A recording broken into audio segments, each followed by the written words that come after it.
have any. But keep in mind that, if you're not asking question, that's going to be, again, on you because you're not going to learn a lot. So let me open my VS Code and it's going to be completely fresh. Okay, so think that I just joined a new company. This is me, brand new. I don't have anything. I can probably remove those stuff, but I don't have anything in terms of in my VS Code today, right? And now I need to set up a project that my coworker gave me, and it's my first day. So I'm going to go into the project. I'm going to find the project that I think that he gave it to me. And the project is going to be this one. Okay, so if you're looking for the URL, it's going to be this same thing. It's just that you got to find a new repository name called Playwright Cucumber.js end-to-end testing boilerplate. Okay, what boilerplate means is that this is a starting point, right? This is where we can actually start writing test cases, test automation, and most of the setup is done for you, right? Most of the initial work that we did for our framework, right, is done already. So I'll go and explain how it looks like. But before that, I need to also explain what is Cucumber, because you can see Cucumber is something new to you at this moment. This framework, if you go into the package.json, you'll see that it uses Cucumber, it uses Playwright. Okay, so the only three things you're going to see difference today is that, okay, we have Playwright and we have Cucumber, right? And we have Chai. So these three things you have to keep in mind. These are the three items for this framework. And this framework is one of the popular framework that every company or at least every team wants to use. The other framework that we did is also something that every team wants to use for simplicity. At the same time, is as powerful as this one. The only reason some people want to go with this framework is because maybe in the team, there are team members who do not have coding knowledge. Okay, so let's see how this framework is different than the other framework. In terms of codes and how we wrote our test cases is going to be same. The page object patterns and all of that is going to be same. The difference is going to be we're just adding a new layer. So first, I want to introduce you to Cucumber. Okay, so Cucumber.js, for example. So I do want to introduce you to Cucumber.js. And if you want to use Cucumber.js in your current framework, you would have to follow this, npm install and the same way that we, added all of those dependencies to our framework. I don't want you to mess around with your current framework because I want you to go between these two framework, so one is BDD, another one is non-BDD. What Cucumber does, so let's see, what Cucumber means and what is BDD in the first place. Obviously you can sign up and do this. These are free classes that you can do on Cucumber, but I will try to cover this in the next 10 minutes and explain everything about Cucumber. Okay, so Cucumber is a behavior-driven development.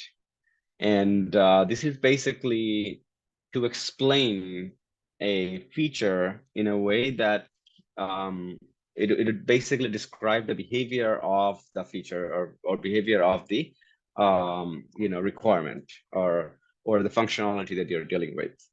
And let me pull up a notepad so we can start typing.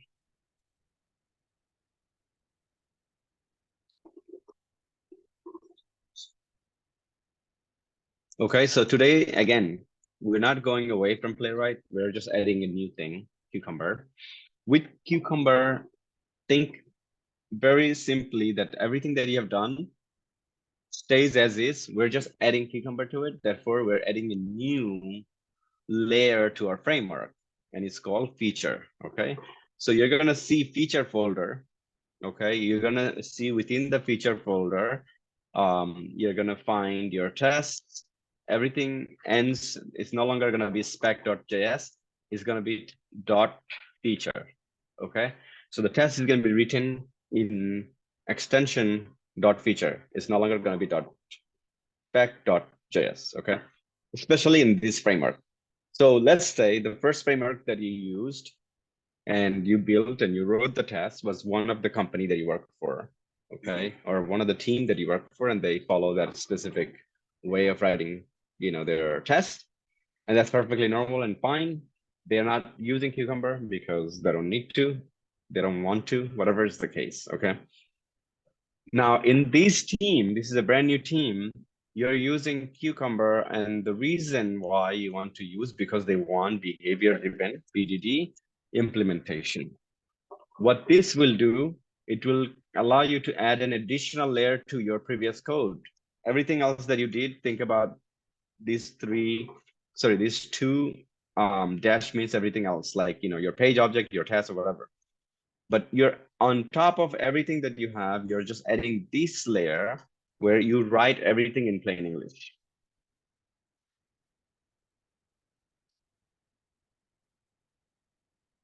Okay, so you're writing everything in plain English to describe, okay? But then when you write everything in plain English, each line have a meaning, okay? And for that, we call step. Each line is a step.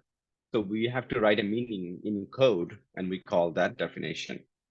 Okay, so you're gonna see step definition folder where that you have, like, for example, steps.js, where the code is gonna be.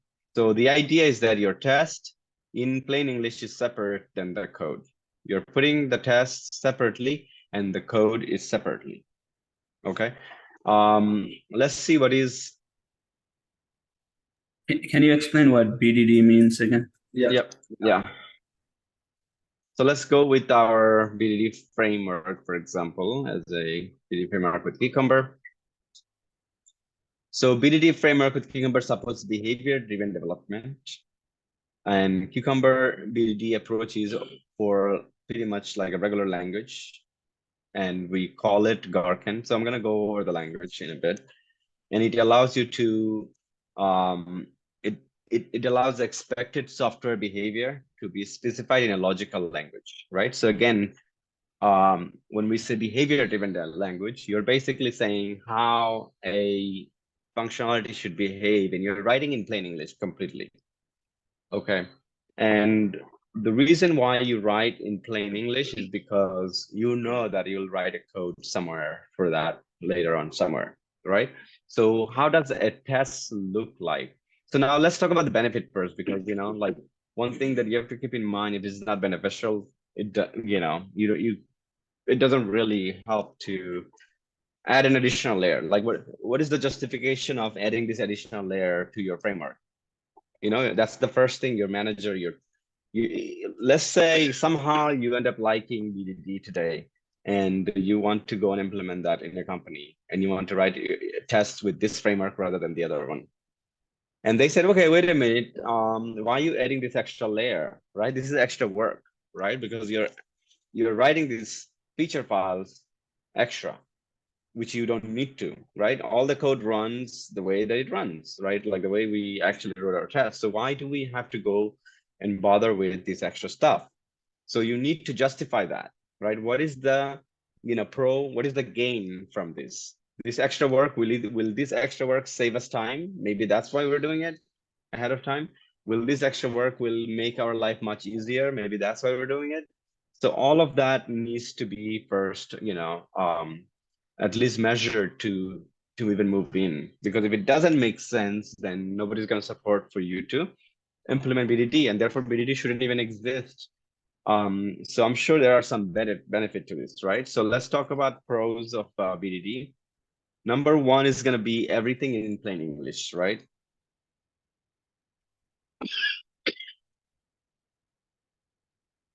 So if everything is in plain English, you can actually read your test and you know exactly what the test does.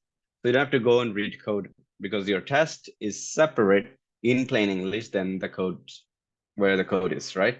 That's one thing. Now that opens up several windows of opportunity, right? So now who is not technical in your team? If you are in a software development team, think about SDLC. Tell me who are not technical in your team. You have BAs, you have Scrum Master, business. That's stakeholder. Product owner. Okay, so product owner is not technical. Okay, so I agree. Sometimes they are, so, but you can, there are some that are not technical. So, and then you have business analysts that are not technical. Anybody else who's not technical? The Scrum Master, maybe. Well, who else? Anybody else? The stakeholders. The stakeholder is everybody, right? Now. Everybody. Project manager. Okay. Who else?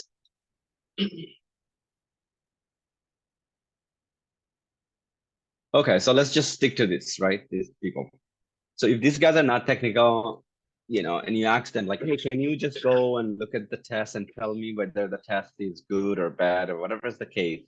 They cannot, right? Because it's code. You have your code. So they cannot really give you the feedback. Hey, I think you have a good coverage. I think you're missing this test case or that test case or this scenario or that scenario. So they cannot really, give you that, feedback if they don't know code. The other thing is that if a product owner is writing the requirement, right, they can actually try to write the requirement in feature file because this is a separate file. It's just describing the test and that's it. They don't have to worry about the code. They can actually write this for you and you take that and you write the code.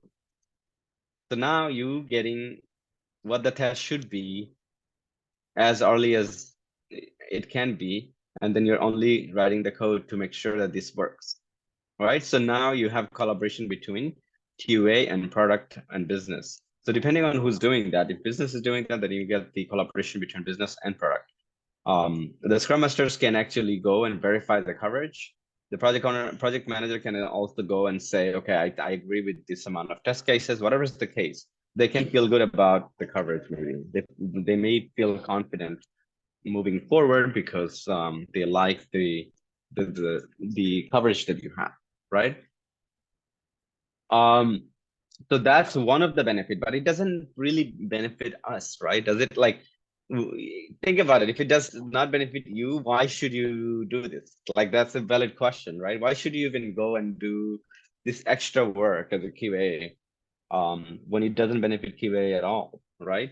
So that's not true at all, right? So it does benefit QA, right? How does it benefit QA? So for example, you wrote code today. In about a month later, you'll forget what the code does very easily, so now if you were to update the test, you would have to read the code, you have to run it, you have to understand it, and then you will say, okay, now it makes sense, I'm going to go ahead and update it, right? With this framework, you are able to just completely read the test and say, okay, it's supposed to do this, but it's not doing it, so I'll go ahead and update it. So easily readable helps to quickly maintain your test as a QA. Okay, that's one help. Now, because it's a Cucumber steps, the steps can be also made reusable. Okay, that means you can take the steps and plug and play anywhere you want. Therefore, it is adding one more additional layer of reusability.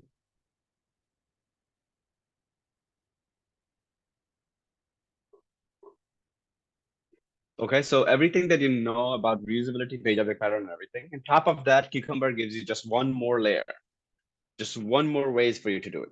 Okay. So these are some benefit to justify adding a new layer to your test automation. A lot of people will disagree and say, no, I don't want to do this extra work. But this extra works eventually pays off. And this extra works actually pays off very, very quickly. And now let's talk about some of the features of Cucumber. Okay, first of all, pretty looking tests, right? Your test looks much prettier, number one. the report, HTML report, looks great. Okay. And again, Cucumber has been in existence prior to Playwright. Okay, so they established all, they are mature basically. So with Cucumber, you're gonna be able to do everything else with Playwright plus more. Okay, so the report is gonna look different. The test looks different, which is much, much prettier. And you have a lot more control of your test. You can run individually, you can run, whatever you want. You can actually group the test the way you want to group. You can prioritize the test. You can skip a test. You can do so many things in Cucumber that we can talk about. Okay, so these are some of the features that Cucumber offers. So let's see the features of Cucumber, because I didn't probably brought that up. So let's see.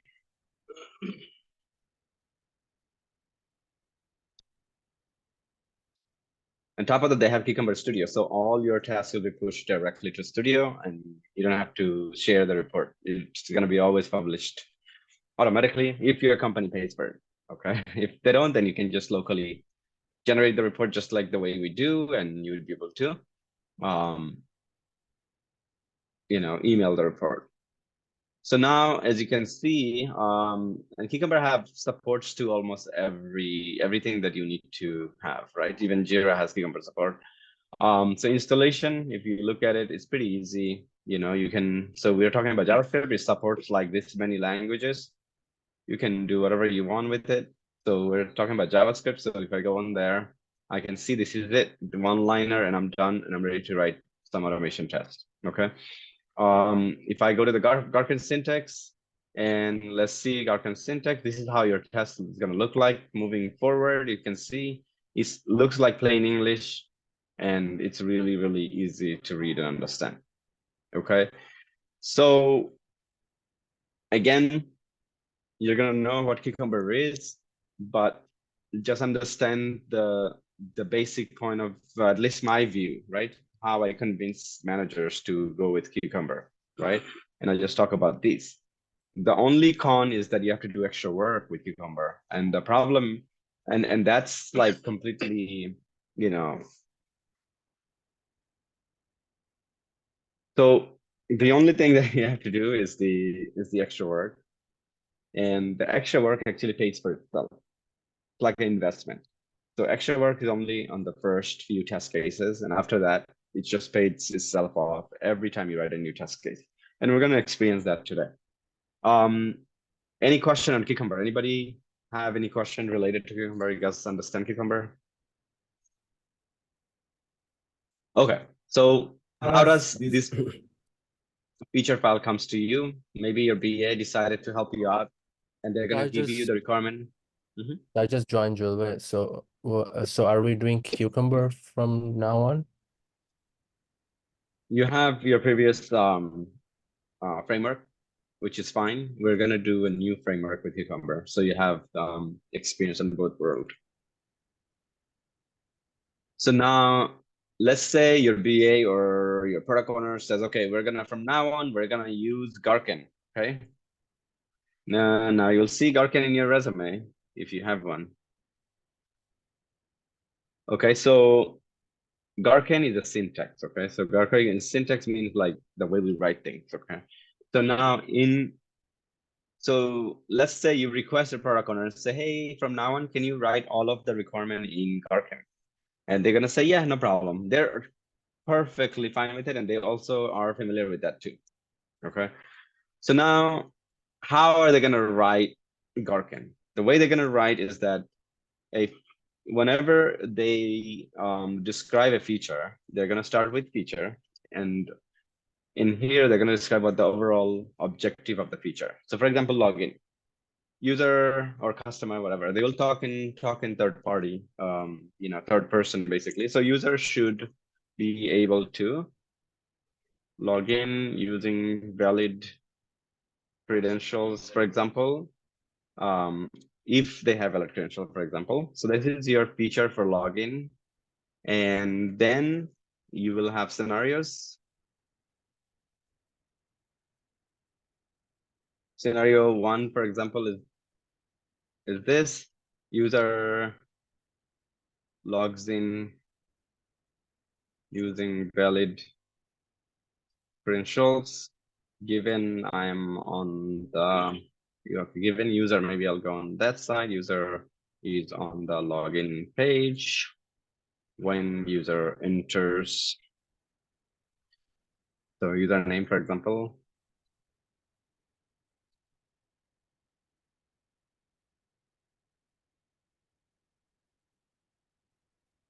Password, okay.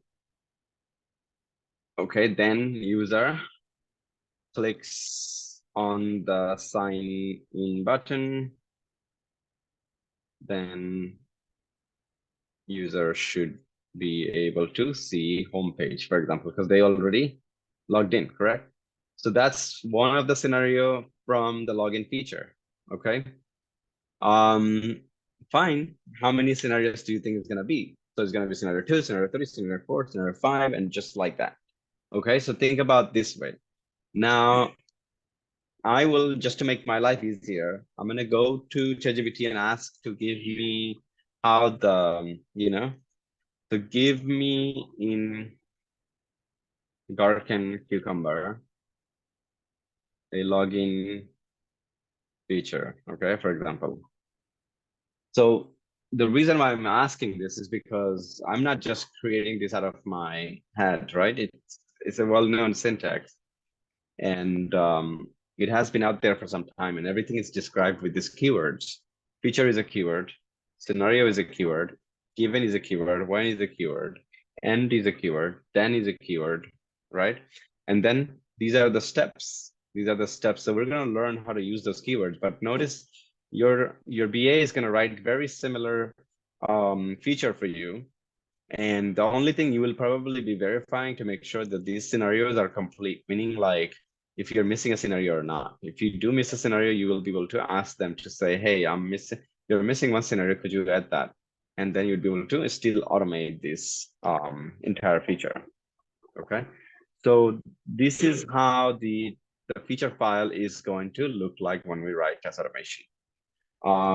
So let's see if one thing, maybe I didn't explain pretty good. So explain Cucumber to me in line, very easily, maybe, right? Let's see.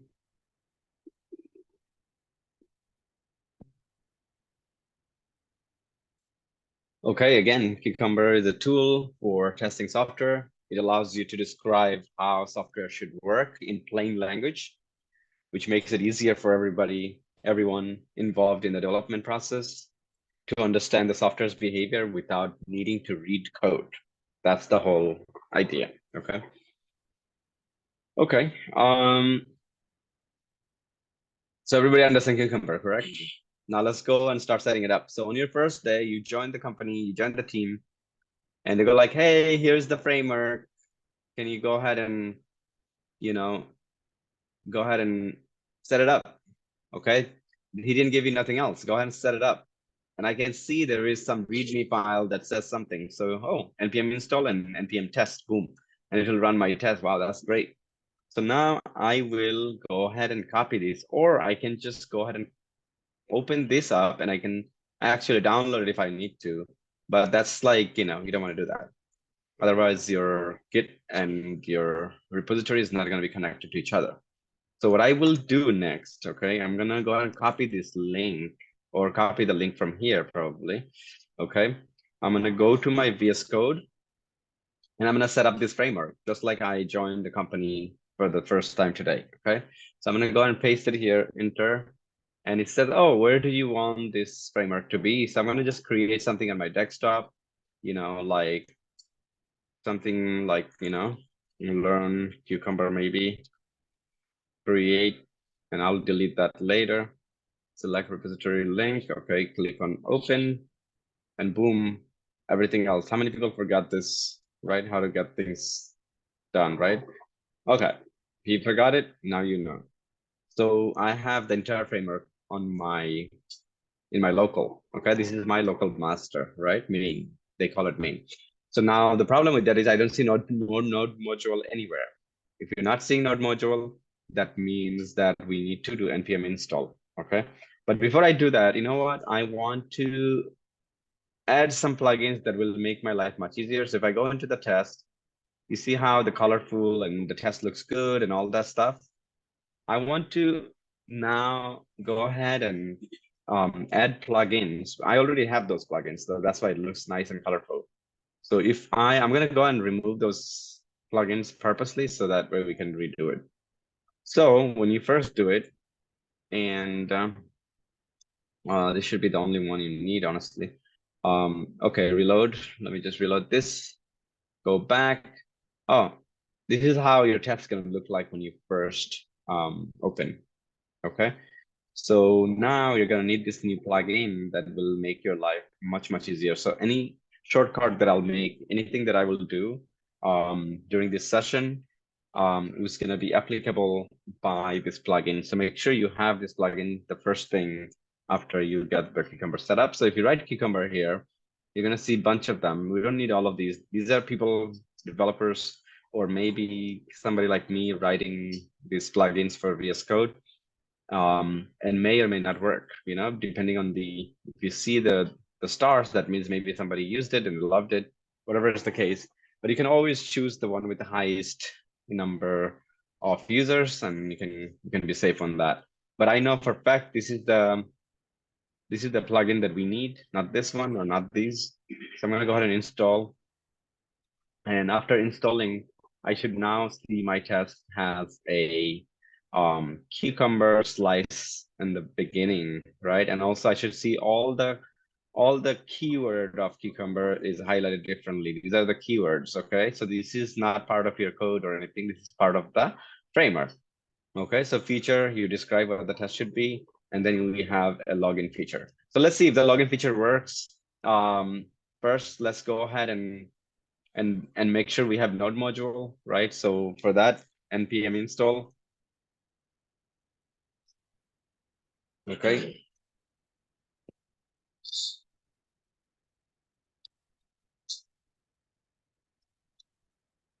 Okay, so if you see something like this, errors and things like that, we're gonna just follow the steps that I will be doing right now. So this seems like please upgrade 7 or higher. Okay, so we're gonna do that based on what it says. The other thing I want to explain before I go ahead and set it up is that if you look at the package.json, you're gonna see Playwright and you're gonna see Cucumber, and that's it. And also like Chai, that's it. So you got only 3 things. We also have a script written, so this actually helps us to run the test. So we'll talk about that also.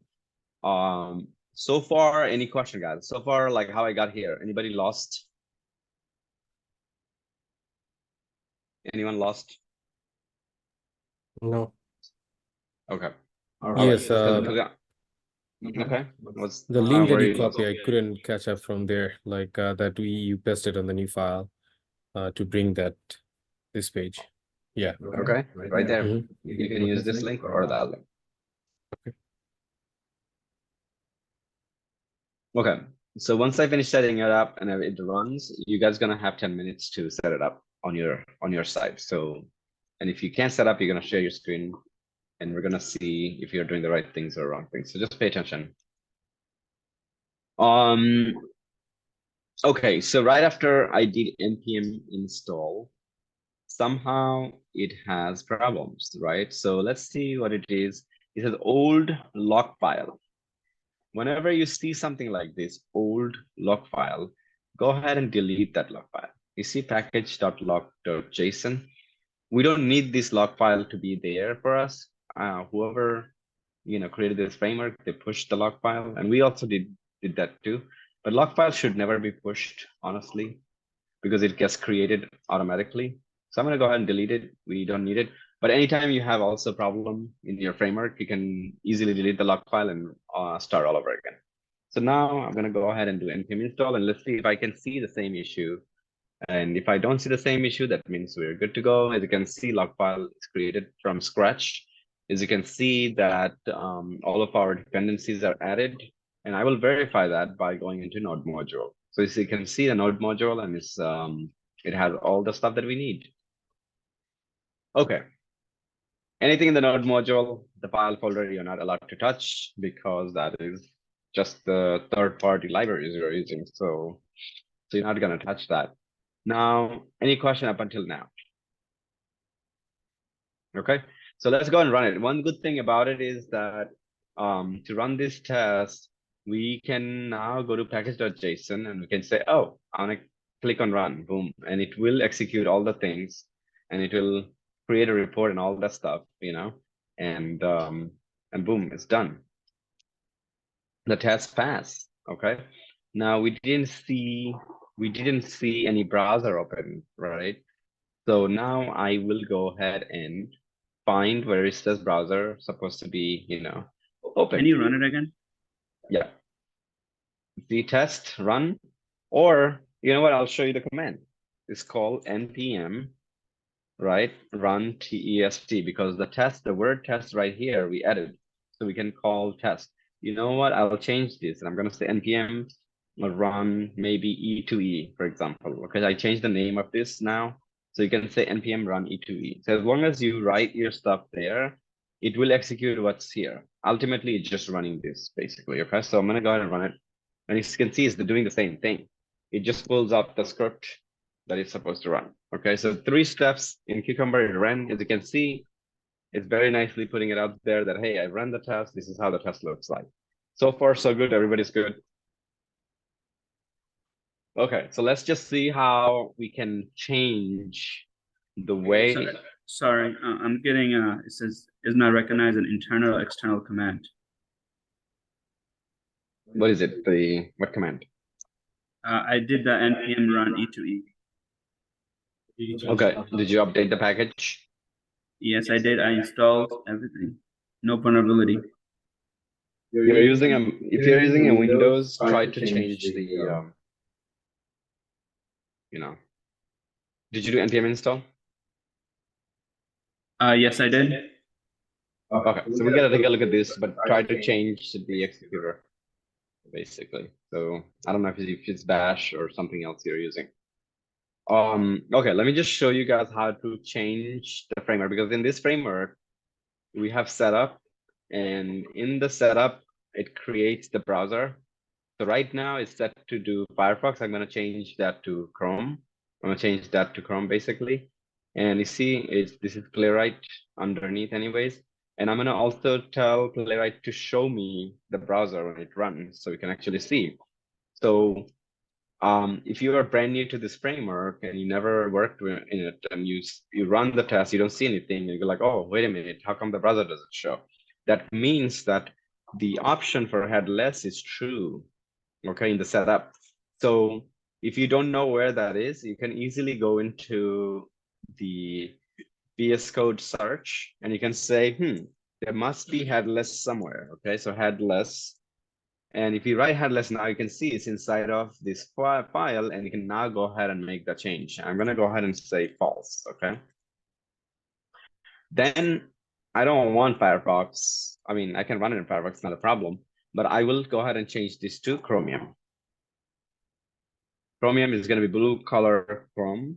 That is, better for us to use. So I'm going to do run end to end, and let's go ahead and see how this looks like. By the way, this framework is completely, ready to go. If you ever work for a company, you can take this and you can actually use as is without doing any additional work. All you have to do is just write tests. You can say, my framework is ready to go. And you can even tell them, I got the boilerplate and everything is good to go. You don't have to hide from them, just because you got it from somewhere, right? You can actually get it from me, whatever is the case, and you can still say, I have a boilerplate. Things are already, taken care of. And I'm going to be using that for automation. Okay, so you guys saw how it ran, okay? Right here. So far, any question? Can I show you my screen? Yeah, go for it.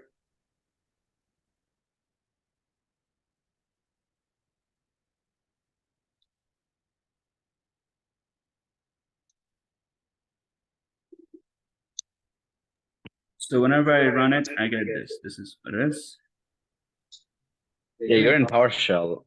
That's probably the way. Try to change this to Bash. How do I change it? That's Windows. Okay, let me see. Go ahead and Uh, Git Bash or Git bash. something. Yeah, everybody use Git Bash. It's probably gonna be easier for you. Okay, now you can see. Go ahead and run. Why do you have to CD into it? Where is your? Click on the file explorer. Okay, so you're already in there, right? You see, like Playwright, Boilerplate. You know where you are right now.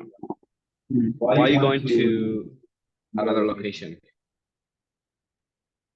You see, like, okay, look at the command that you just wrote down there. Are you Okay. like doing this intentionally? No, no, no. Okay, so get rid of that command. You're already at the location. Okay, so now you do npm run. Okay, whatever name you gave. Okay, one sec. Oh yeah, you're in Windows. Okay, we just have to modify things for Windows people. You see, wherever you see slash, you have to change that to the other way. You know, like Windows backward slash, and you have to do 2 of them instead. Go to the package.json for me. Okay, you can also test it, right? Just write cucumber.js. Just write. And then you Search? should. No, no search, no search. Okay. For Windows users, this is what you're gonna follow. Okay. So you see where it says E2E, and then you have /node module .bean / cucumber.js. That's a location of where the cucumber is. Let's find it and let's copy that location. Okay. So go up on your node module. Just open up your node module for me, and then find that folder cucumber.js. You know where node module is, right?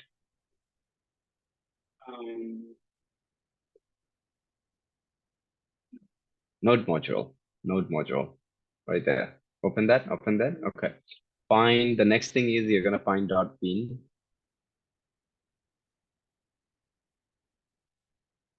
.bean is right there, the first one. Okay, let's look for cucumber.js. Do you see cucumber.js? Boom. Right there. No, up. Why? Okay, right click. You don't have to open the file. Don't open the file. Right click, copy path. Okay. Okay, go back to your thing. Go back to your package.json, and this is something that everybody has to do with your Windows guys. Okay, so replace the whole, not the whole thing. No. Starting from the beginning to. Okay, you're not listening. All right, settle down. Okay, now go ahead and go ahead and replace this. Paste it.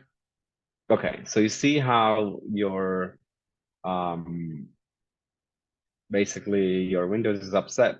You got to change those flashes to the other way, and you got to put double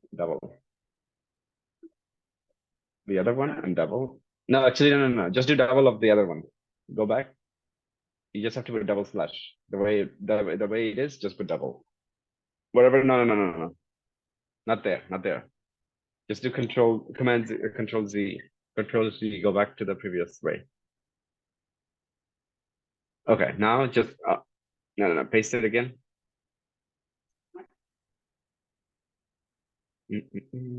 Okay. Paste. Okay, good. Now, everywhere that you see slash, I just want you to add one more. Don't ask me why. This is Windows. So for Mac, we don't have to do it. Mac, you don't have to do anything. Just paste the path. That's it. Mac, you don't have to change anything. It runs as it's. Okay. Now go to the right. You see, you got more places that. No, but don't click anything. Keep going. Okay. So now you see where it says slash step definition dash. I want you to do the double one from the other. Okay, leave this one. Let's see what's the problem. Okay. Keep going to the right. Don't change anything. I just want to see the path. So you see where it says report / cucumber report. You're not gonna find any report because those path needs to be changed. But let's run it just to be sure where is the problem next, and then we'll fix that. Go ahead and run it. You just have to see where is the problem. So it says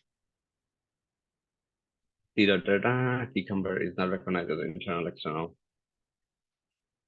1 second.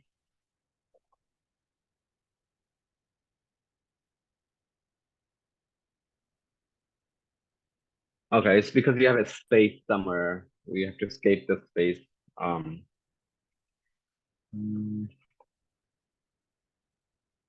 We can probably make everybody's life easy if I push this change. Okay. Okay. Pass it back to me. I'm gonna now make sure that it is compatible with Mac and Windows at the same time, so you guys don't have to go through this. Okay.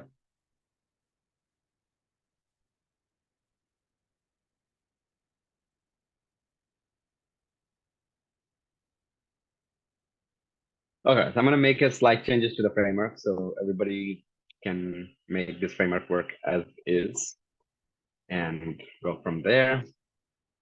So let me share my screen. And again, this is power of Node.js, right? The reason why it's going to work is because, let's see, and I'm gonna probably give it to the original author too, the person who built it. I'll probably pass it down to him so he can have it too. So for example, you got the, okay. So the issue is with the environment, right? If you're using Windows versus if you're using Mac, the environment is not the same. It cannot find the path that it's looking for. So for example, when you run a test and you want to output a report and you give it a location, it doesn't know the location because you're running it from Windows. Okay. So for this cucumber test to make sure that it does the right thing, we can go ahead and ask Node.js to give us something that will help us to, communicate that difference to the framework.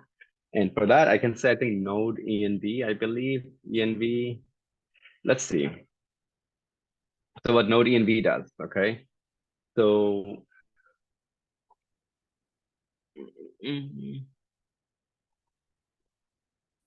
Node.js, okay, Mac and Windows commands, right? Compatibility, so npm, okay. Let's see, what does it say? No, For the Mac, I have downloaded the npm install. It's saying fail to download Chromium caused by Playwright does not support Chromium on Mac. that's not true. I'll look at it in a minute. Yeah.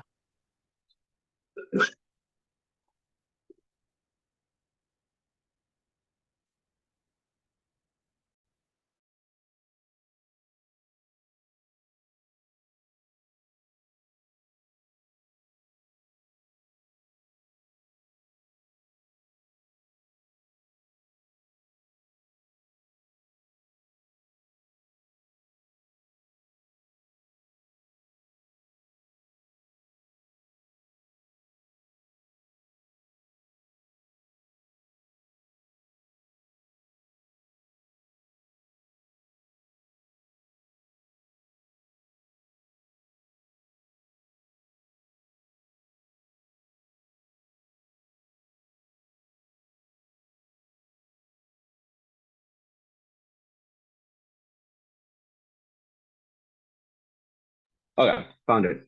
It's called cross environment.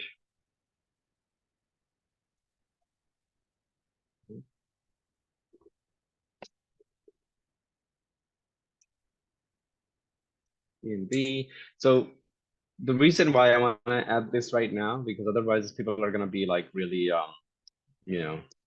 getting confused on how to set up their own system because they have Windows. So I'm just going to go ahead and add this. So copy this first, and I And this is something that you guys can follow too, okay? And then I can say right here, npm i.cross environment. And now if I go to my package.json, it has cross environment. Now, if I go to the document in cross environment, it says after I download this, all I have to do is say cross environment in the beginning and it will do the right thing, just like Mac. Okay. So now if you actually did that, if you're up to this much, all you have to do is add this in the beginning and you're good to go. Okay, then you should be good to go. At this moment, it should run for you based on what I see in this repository. So do you want to try that?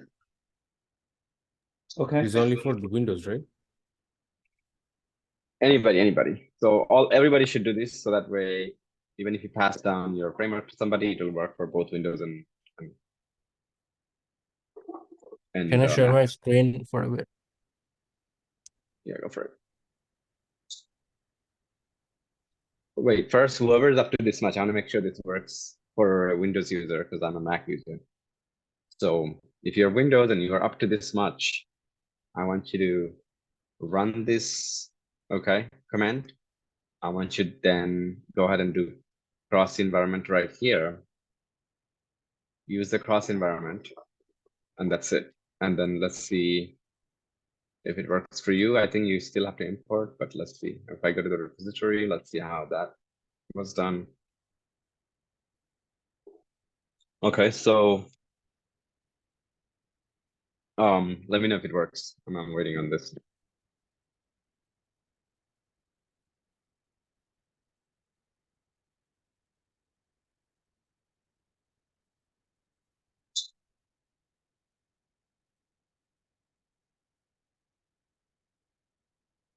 I installed it, but I'm still having the same issue. Okay, that's fine. Let's see. Yeah, but you're not applying the change, right? So go ahead and apply the change. And also, if you're asking to run E2E, there is no E2E, right? You're just a test. So go up there and add the command, and before the /node module. So remember, I changed the path. Should I change the path back to how it was? No, you didn't change it. Oh, whose screen am I looking at right now? That was my screen, my bad. Okay. So can you share your screen?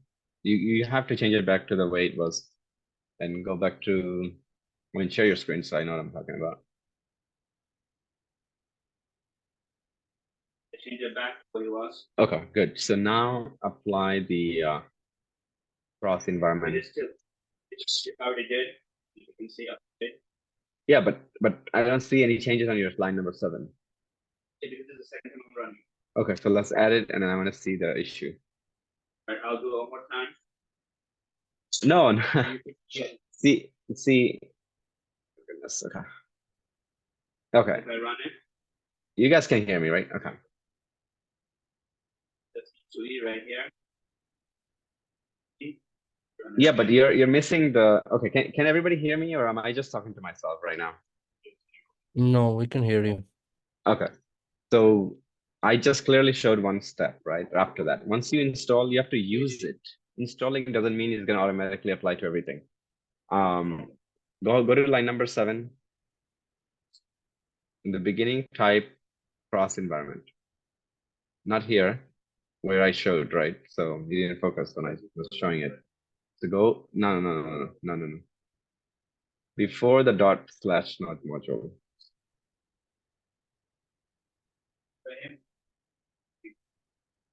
Right here, not there, inside it. It has to be inside the code. Okay. Environment, right? The same exact name, right? So cross dash env space. Okay, let's run it.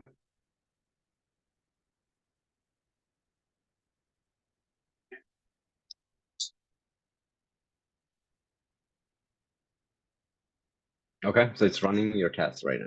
Okay, so everybody that are Windows people, this is this extra setup that you have to do yourself. but this is also extra code. So even if you join a company and they don't have this, you can actually suggest them to do this. Should I install?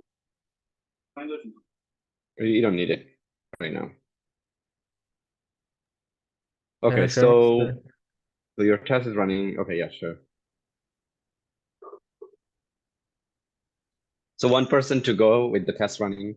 The rest of you guys, can you guys in the meantime try up to this much where we are? Along the repository, run npm install the node dash, sorry, cross dash environment. If you're Windows, if you're Mac, then you're lucky, you don't have to do anything. So, okay, let's read. I mean, this is something that we did. I mean, you're late when I showed this, correct? Yes. Yeah. Okay, so I want you to read it from the beginning and tell me what you did wrong, and I want you to fix that. So I have done Line number 1. It's fine. I want you to read the error message. You're the Oh. engineer, right? So I want Yes. you to So- read the error message and tell me what's wrong with it. Yeah, so it's saying that the package log.json file was created with old version of npm. So supplement metadata must be fetched from registry. And it is So what does saying that mean? What does that mean if package dash log? yeah, the JSON file was created with old version But of were you here in the beginning of the class? I just joined late. No. Like when we actually started doing this framework, because in the beginning when Yes, the yes. first 10 minutes we just talked about. Yes, Okay. I was. So did yeah, you I was- miss the point Yeah, I where think because I had the exact same missed. issue? I was focusing, but I missed on there. Yeah. Who didn't miss this? Anybody here that didn't miss this? He needs to delete the package dash log JSON. That shouldn't belong there. We should delete this one, yeah.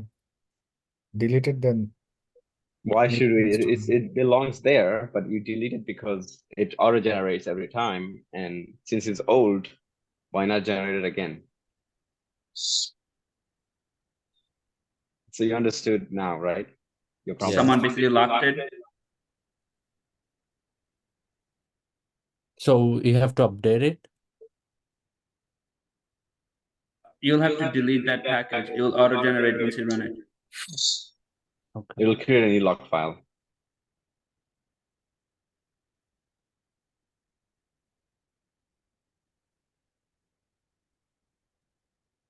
Okay. So now I have to run the command for that.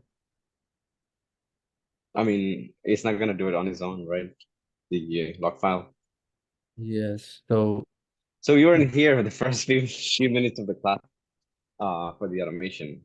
So see, like when you Yes. miss these things, the problem is basically you're missing important things, right? And some of you guys probably missed it too.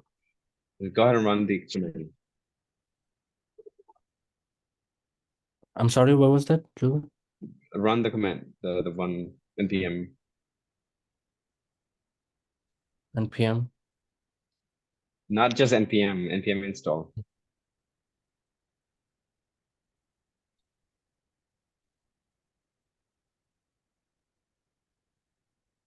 You can Google the link, you know. If you write cross environment, you can find it's not something, it's probably the first link. Okay, Okay. so now if you run it, npm run test, it should run the test. So it's probably gonna run headless. Do you know how to make it non-headless and change it to Chromium? Yeah, I think you showed earlier, right? It's here. So Okay, so I'll let you do that. I'm gonna get back to you once you can see it running. Okay, so anybody here that can have the same setup without any problem? Can everybody do this in the next 5 minutes? 8:05, everybody has it ready to go. Yeah, can you get 5 to 10 minutes? Then Okay, Yeah, 8:05, yes, 5 sounds minutes should be good. fine. yeah, thank you. Okay, 8:05, I'll see you guys at 8:05. In the meantime, if anybody has a question, I'll take. Let me ask some of you guys. So, Jaidul, you're fine? Yeah, I'm working on it. I need like 5 minutes. Okay. Galina, you're gonna be fine too, right? So we're just running the test, right? I see that it passed. Okay, so it's just cloning and running the test, okay? Okay. Marijana, you're gonna be fine too? I don't have my double screen today, so No, you're gonna get 5 minutes to do this right now. So 8:05, 8:07, whatever is the case. Okay, so and who else? All right, you gonna be fine? I need some more time. Okay, look, it's one thing you gotta do, just come in here, take this URL, go in here, clone the repository here. Once you do that, you do npm install, you see some errors, you go and delete this log file, you do it again, it works, the test runs. If you're Mac, if you're not Mac, if the test doesn't run, then you go ahead and install. Joel, you're something not called- sharing your screen. Oh, 1 second.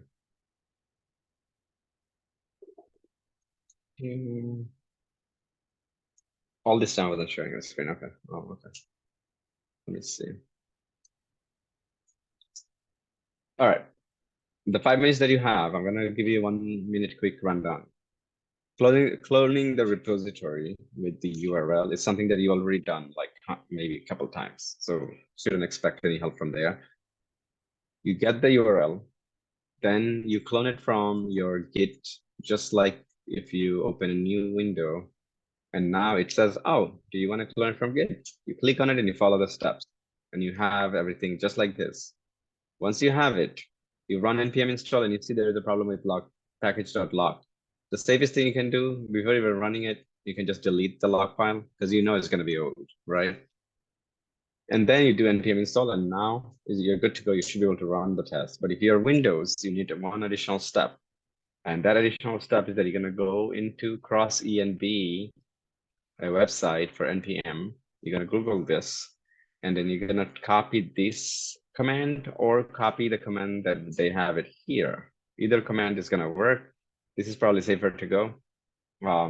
And because this is going to put it into a different section. But for us, we can use this because, you know, automation is our bread and butter here. So you're going to go ahead and copy this. You're going to go ahead and install it as long as you're in the same directory right here. Okay. Once you finish installing it, then the only thing you have to do after that, the only thing is going to be just apply the word cross-env and with a space. And that's it. And your test should be running. If it's running and good, then it's fine. If it's not running, I'm going to want to see that in the next few minutes and where you are. And you're going to tell me what steps that you followed. And then if you were to make changes, you want to see things, you got to go and change the headless. If you want to run it on, you know, Firefox, it's fine, leave it as is. But if you're running on Chromium, then you have to change. So far, this much.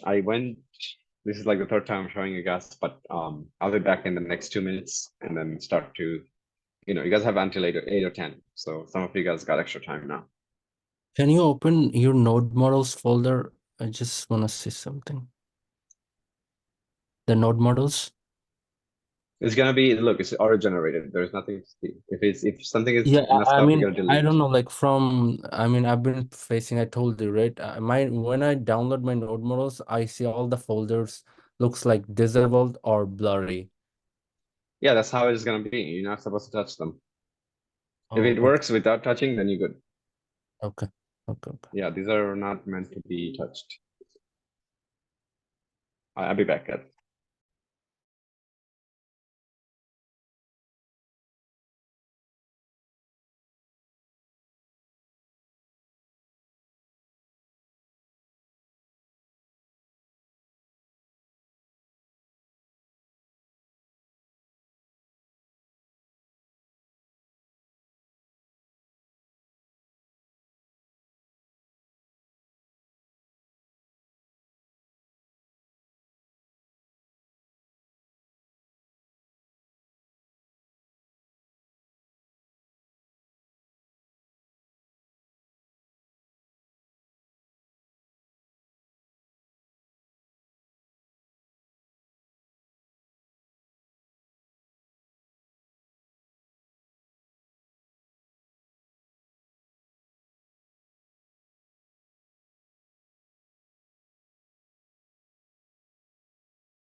All right, guys. So I think plenty of time. I gave you guys extra 4 minutes. So let's start with who is done first, and then we're gonna get to those people who's not done, and then we'll see what's the problem. So Lahul is done. I know Tamim is done. Let's see. Okay, so let's see. Galina, are you done?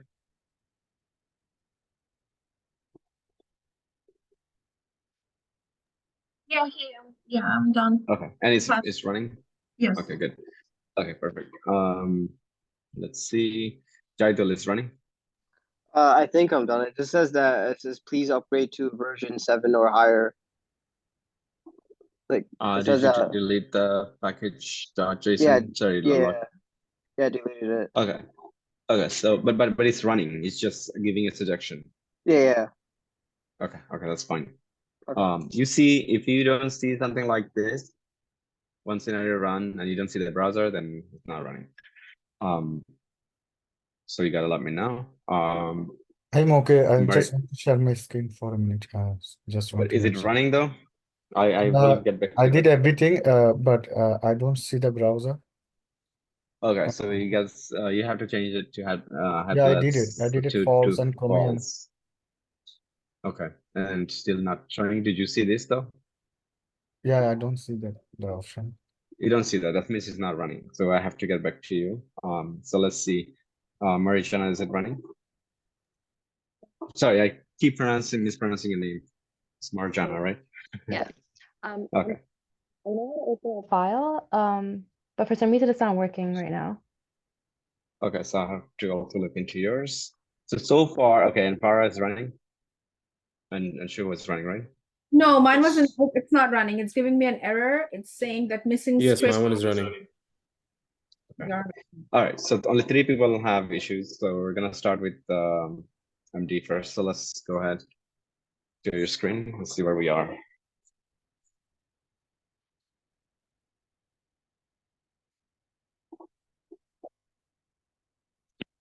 And this is just a setup, guys. So, at work, everything that I'm saying and doing, it'll be written in your README. So you'll have to follow that, right? Step by steps to set things up, right? Nobody's gonna sit there with you to help. Sometimes if they're nice enough. Okay, so you got the Chromium. Okay, I care less about that for now. I just want to see if your setup is proper. So if you're in the terminal, I want you to go to, okay, so I want you to go to your package.json, open that file, double click. Okay, so you see cross environment, everything's good. Can you do npm run test? You didn't change the name of the command. So the command is our command, right? We can name it whatever we want. So in this case, you can name it to E2E if you like, or you can name it to whatever. You can put your name in it and it will still run. Okay, so now you're gonna say npm run E2E.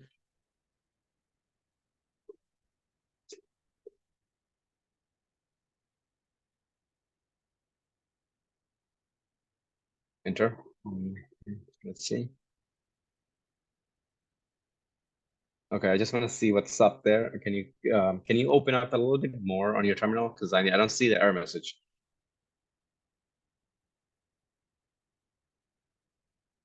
Okay, so I want you to read what it's saying so you can fix it. Remember there is no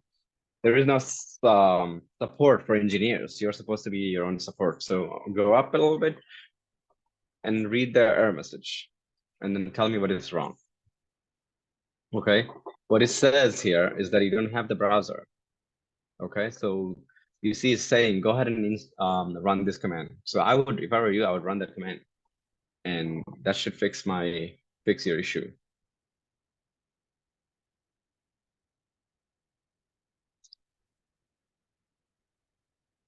So it's installing the browsers.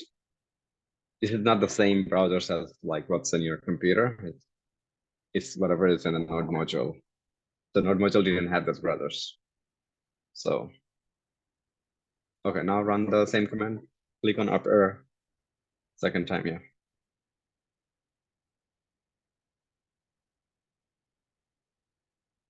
Okay. Wait. Let's let it finish. Okay. So it ran the test paths. You know the rest, right? What you have to do. You didn't.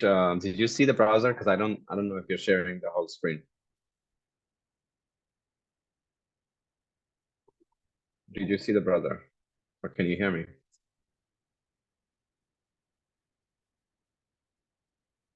So, I mean, you're not talking. If you're talking, I'm not hearing you.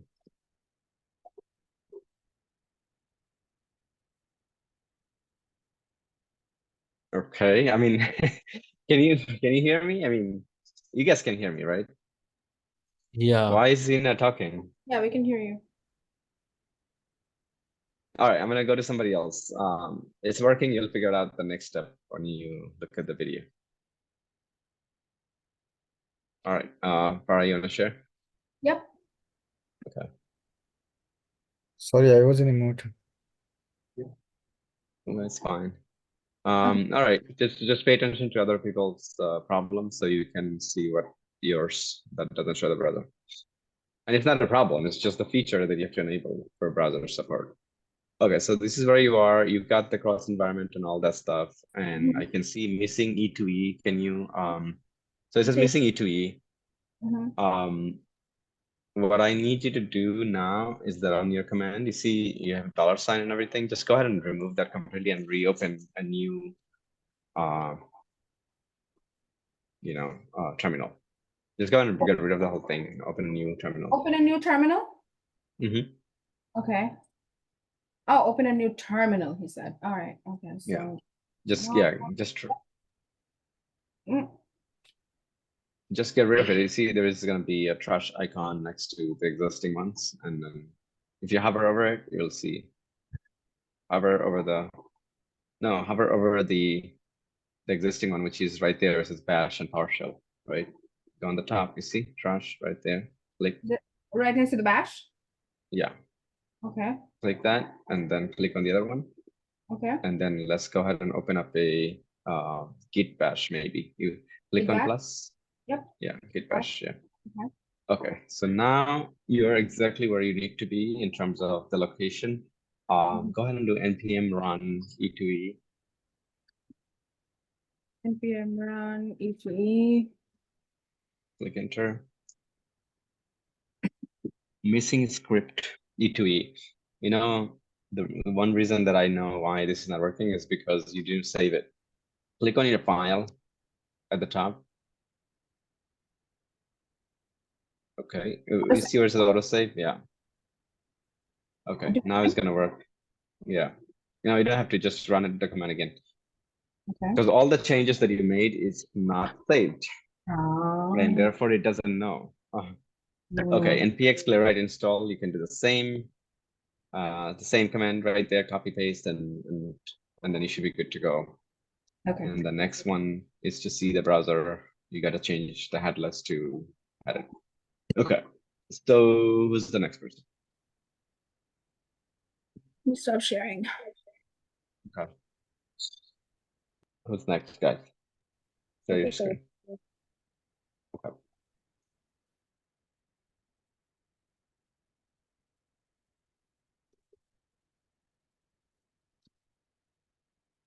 All right, so let's see where we are. You're in the output thing, which is not the case. Okay, so you had to clone the repository. Did you clone it? I too, but for some reason, when I got to this step, Mm-hmm. it wasn't working. So Okay, cancel out. Let's do it from the scratch, from the beginning. Okay, we see where it says git clone repository. Sorry. Okay, go ahead and open the git.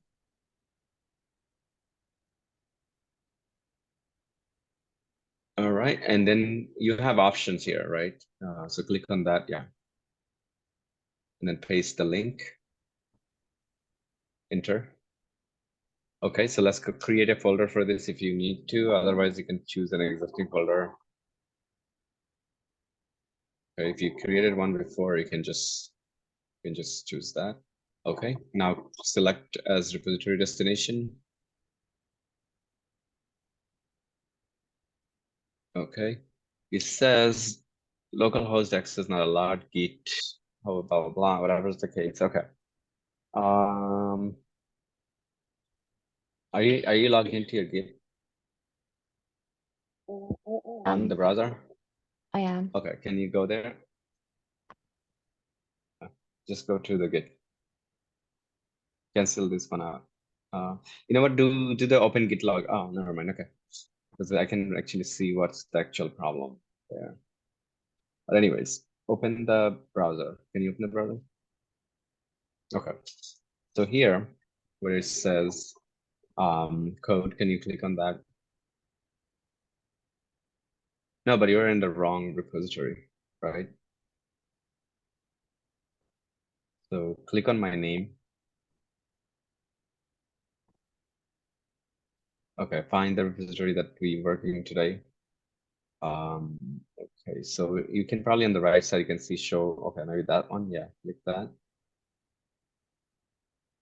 Okay, this is the repository, and then now click on code. Okay, and then copy the link right there, yeah.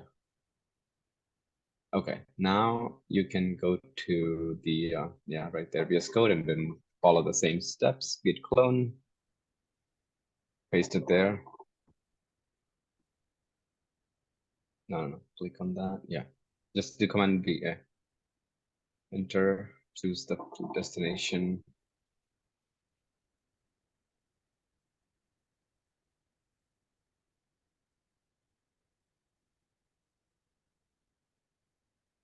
Okay, and then this is not allowed. Okay, there's one more way to do this. Okay, click cancel. Okay, so now on your terminal, can you go to terminal? New, do git bash, open a git bash. Okay,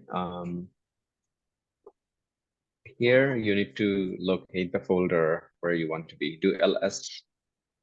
I just want to know where we are. Okay, so choose maybe like my document or down, maybe documents, right? So do cd documents. I'm gonna put everything in the documents for now, and then you can change it back. Move them wherever you want. D should be capital, and then enter.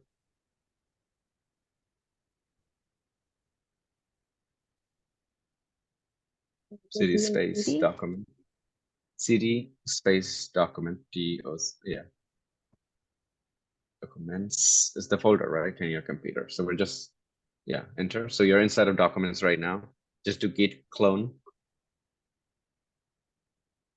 space and then paste the URL that you copied. You already have it. Enter. Okay, so now you have it. Now that you have it in your computer, you can say open folder. Not here, not here, not here. Over there, up there, where it says start. Yeah, click on open folder. Go find your, you know where it is now, right? Because we know where we put it. Documents. And then not this document. This is probably the cloud, right? You see something.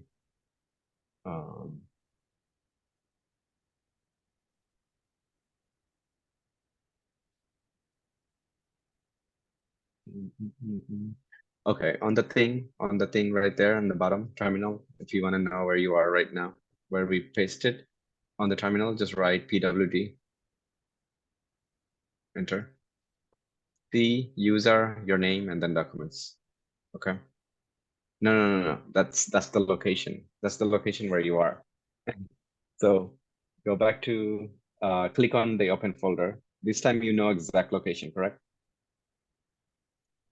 On the not here.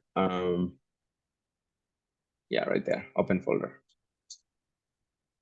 Okay, so you're gonna go to the C drive first, because now we know where the document is, right? Right now you're on somebody else's name, or maybe your secondary user. So keep going down to where you find C drive. Okay, right there, Windows C. Can you double click? Okay, click on users. Okay, and then your name, MARJ, enter. Okay, now go to document. Double click. double click on it. Okay, there you go. You see, this is where it is. You can move it later if you want to. No, go back. Go back. Okay, now click select folder. Don't click in it over there. Click here. Yeah. Have Okay. to do it every time because I usually have this problem. The way the computer is set up, maybe because like, I mean, you don't have to do it every time. You'll now have the recent where you're able to do this. But again, your computer seems like it has multiple users, right? And then you have C drive also. So I can't tell you if you have to do it again, but you shouldn't have to, as long as you know where it is. Now let's do the rest of the setup is going to be the same. Do you remember? Do you want to click on the terminal? You can get rid of the welcome screen also. You don't need that. We already have everything. Delete the package lock JSON.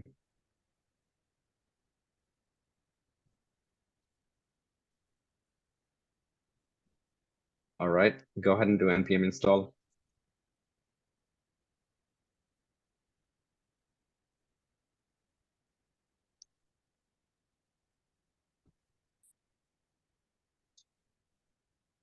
Okay, so it's gonna get everything, and then you should be able to run and then make some changes.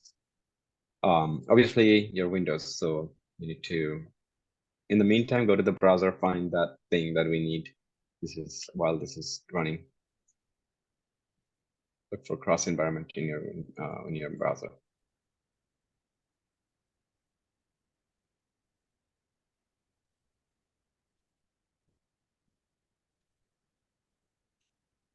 Okay, so it's good. Okay, you're not sharing anymore.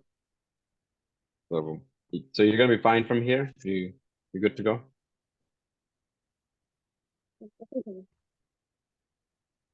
Okay, I can't hear you.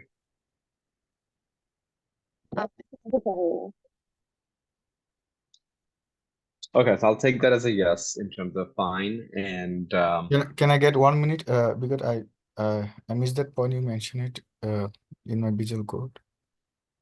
okay, so go ahead. Thank you. I want to show you guys how to create a test, not just setup. Setup should be like 5 minutes. We're spending half an hour. So you said what was the issue? You said because I can run it. So you see you're running it, right? But you're not Mhm. seeing the browser. Is that the issue? You tell me what is the issue. I mean, I don't know what's the issue. What is your issue right now?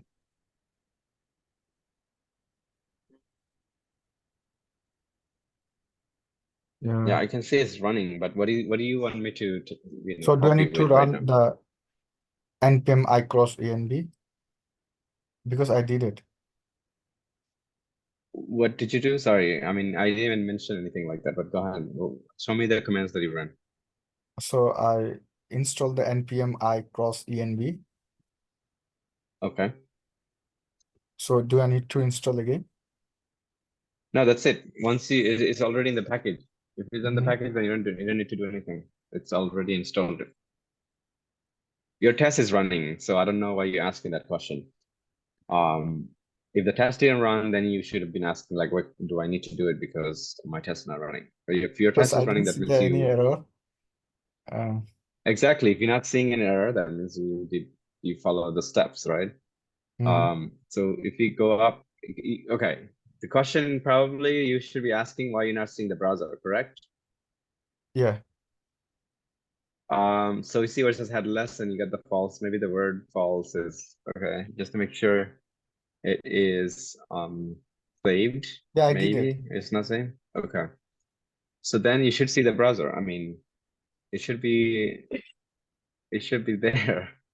If it's not, then something you didn't save, right? So when you run it, if you're not seeing the browser and you have headless is equal to false, then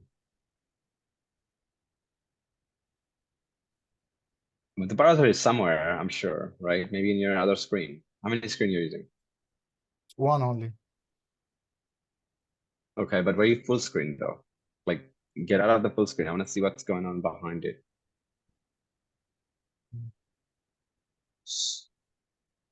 Or just get you're right now completely full screen. So the only thing I see is the VS Code. Minimize the VS Code. Minimize the VS Code. Okay, guys. So here's the deal. I'll let you figure it out. If you need to go back to the video, you can go back to the video. I don't want to waste everybody's time. I'm gonna go back to now showing you guys and walking you guys through how to create your tests, and you'll have your homework. Like first, make sure you know what the problem is, so you can tell me like this is the problem and I need help, so I can help you. Right? But if you don't know the problem, then can't help you. Yeah, that's the reason I don't know the words the actual the problem. All right. So until then, we'll continue the class, and you figure out the problem, Thank you. and then you let us know.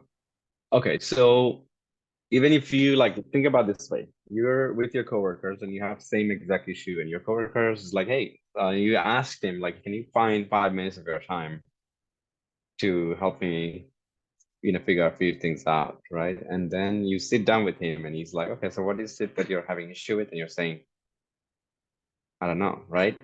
Well, that's gonna be waste of his time and he's gonna be pretty mad. So always know what your problem is. Gotta read. Anytime you see error message, you gotta read. You can't jump the gun and start Googling things without even reading. Because most of the time the answer is gonna be right there. Okay, so now let's go back to the framework test. What changes? I just want to show you how you can write test. And I'm going to walk you through some of these files and folders. Okay, it's a page object. Everything else that we did still applies. So this is not something that comes out of the sky and now everything is different. The only thing, remember, we talked about is this. This feature file is different. That's the only thing we're editing. So let's look at the feature file first. Feature file is always going to be end with an extension.feature, and you'll see a slice of Cucumber if you have the right plugin. If you don't have it, you're not going to see it. So make sure you have the plugin. So now this feature file is always going to be inside of a folder called features. That is like, again, I'm describing the framework, which is Cucumber framework. And I'm telling you exactly how you should look into. So the first day at work, you want to see how existing tests looks like. You're going to go ahead and do some reverse engineering. You're going to click on your feature file. You're going to go ahead and open up your feature file from the feature folder. And you're going to say, wait a minute, it says I am on the login screen and it's plain English. Where is the code? You should not be like, oh, wow, this works, magic. That's, we need to see what really causing this plain English to run. Okay, so as you can see, given I'm on this login screen, it actually goes there. So if you right click from it, right click, and if you say, I want to see the code, so you can say definition. The code is always going to be inside of definition, and there is a step definition folder like I described earlier, and all the definitions are there. But we need a quicker way to get there, right? So for example, line number 9, I want to find out what is the code behind this. I can right click, I can go to the definition or F12. So if you're using Windows, you're going to do F12 and you should now be able to see the code. As you can see, the code still remains the same. The only thing is that this plain English is encasing. Basically, this plain English actually ate the code. It's inside of his belly, if you want to think it that way. Okay, so now every time this plain English is used in feature file, it knows that this plain English means nothing, but everything inside of this feature file, the step should be executed. So that means this code is going to be executed, not this. This is just for FYI. This is just for Cucumber to know where to grab the code from. So far, you guys are with me, right? This is like the very first step. You guys are with me? Yes. Yes. Good. Because right now, I mean, all the other things is already we did before. Remember, you have an instance of the class, and we're just calling something. We'll find out where they are. So we'll do some reverse engineering. So in the feature file, Okay. we have to write this await login. No. Well, this is the feature file. Where do we see? Look, you're doing some reverse engineering right now. You're doing investigation to see how things is working. Suppose you never have used this ever. Now, do you see await anywhere in your feature file? This is your feature file. And like I said, feature file always ends with .feature. Do you see any await? No, not here. Sorry. Okay. Not. Okay, so now I want to see what's inside of this code. Let's say I want to see what's inside of this code. Now I know I have to have basic knowledge of the feature file. I know that feature keyword, anything for feature keyword that contains just FYI is just the introduction. This we should not have code. This will not have code. This is just for me to read and understand what is the scenarios are going to be. The scenario itself, this is also not code. Okay, so anytime you see like different color, it's not code. The only time I know it's code is if I see this given when and then, and the other one is end. Okay, so now I know this is code. So now if I right click and go to the definition, I know this is code. Perfect. I will be able to go to the definition files. If I go to the definition file, it takes me to another file called JS. Okay, login step.js, not the same feature file if you thought that was the case, right? When I opened it, it's not just magically opened up his belly, right? It took me to another location, which is step definition folder, and there is a file called login dash step. Here I can see that exact same plain English. It's right here, encasing the code, meaning it ate the code. This code meaning this text has a meaning now, right? A definition, which means it's saying whenever somebody use me, this piece of text, plain English, please execute this code. If you want to put it the simplest possible way. Okay, so that's how Cucumber works. Everything else after that is going to be page object pattern. Okay, so now you can see page object right there. You can see like, okay, wait a minute, it says navigate to login screen. I want to see how that works. I can right click, I can go to definition again, boom, and it takes me to an URL, as you can see. Okay, return await page dot blah, blah, blah. Right, so you got the base URL, goes to this URL, base URL, where is this base URL coming from? I want to find out, go to definition. It doesn't find it. So now what should I do? Oh, I have no idea where the base URL is coming from. So I can go ahead and copy this. Okay, I can just copy the word base URL, and I want to see actually where that base URL belongs to. So I'm going to click on the search mechanism in the VS Code. I'm going to paste it here because I have no idea. So I'm going to, again, copy, and I'm going to paste it here. And now I can see a bunch of files have this. So I can see, oh, there is something called config.js, and it has base URL is equal to this. Oh, looks like that is how it is, right? So now I was able to reverse engineer the entire piece of code from very much from this layer to all the way to JS layer to all the way to config layer, including the page object pattern. So now if you are hired for this company and this is how they wrote the task, you're not going to follow anything else. You're going to say, okay, now I need to create a new step. How do I do this? If they did it this way, what should I do? What are the files involved for this exact step, right? So you're going to be doing that kind of, you have to go with the flow. You have to see how it was done, and you have to then follow the same exact step to create your test. The first one is going to be tough. The second one is going to be tough, but then you're going to have no sleep for a couple of nights. But then after that, it'll get all normal. Then after that, you'll probably enjoy. But that's how everything looks like in Cucumber. So you guys ready to write some tests? I have a question. On this test case, it looks like locator are located with the action files. Is this how it's supposed to be? So the question is, if this team, they did it this way, I'll probably leave it like this. And at some point, if I want to improve, I'll tell them like, hey, let's move the locators also. But maybe, they didn't care too much about the locators, right? Locators pretty small thing compared to having a reusable block of code. So you can suggest and say, hey, we should not have locators in the same exact location. Maybe we should put it into a JSON. Maybe we should put it separately, whatever is the case. So that way we can have more reusability. But the reason why the locators are in the same place is because this is how they wrote the test, right? And you're not going to find perfect when you join a team, you will find small flaws like this. It shouldn't be that way. But at the same time, if it's working, they'll leave it like that until improvement comes in, until somebody says, okay, let's go ahead and update this to make it better. All right, so that's just take that as an example. Maybe, you know, one of your workplace, and this is how they have it. Everything else was fine except for the locators, as you've seen, but we can move it if you need to. But follow. I would say like the first for this homework, you don't have to do anything extra. Just follow exactly what it is. Follow their steps and create the test cases. Now, you guys want to see it? Test case so that we can do the homework, or you should be able to reverse engineer this? I think we can reverse engineer it. Okay, good.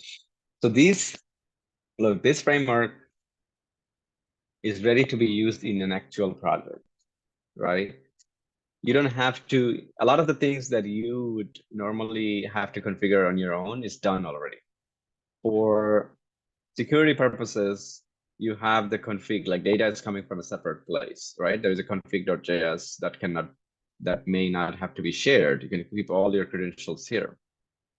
Then you have your hook file, which actually controls things globally, when to open browser, when to close browser, and things like that, right? And when to take screenshots when test fails, okay? And then you have a reports.js, which gives you a Cucumber HTML report. So I'm going to open this in a bit, so that way you guys can see how nice the report looks like.